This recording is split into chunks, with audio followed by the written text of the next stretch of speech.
from the class of 1986 in the sports of women's squash and women's tennis, Claire slaughtered Joyce.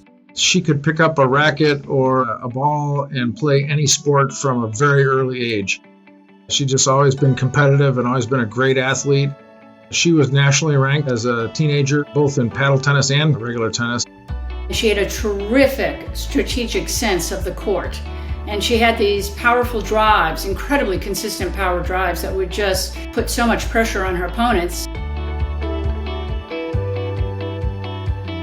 The first thing that set her apart is she probably showed up to practice her first day in the t-shirt that she wore all through high school that said, "I'm going to win" on it. She's just very disciplined at the game. She hit the ground running and never looked back. Our father died when we were in high school, and so she and I were very close and kept in a lot of good contact. I was in college at University of Michigan, and I drove out there and visited her quite a bit, watched some good matches. It was a tough time for our family, and we pulled together as a family, and being a tennis supporter was part of that. My dad was a big squash player, so she learned to play with him. So she was very pleased that Trinity actually had a squash team. She enjoyed that game as well.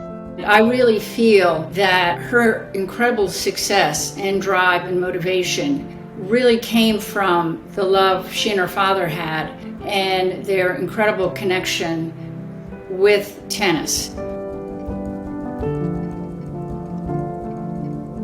Claire, hands down, is the best tennis player Trinity ever had.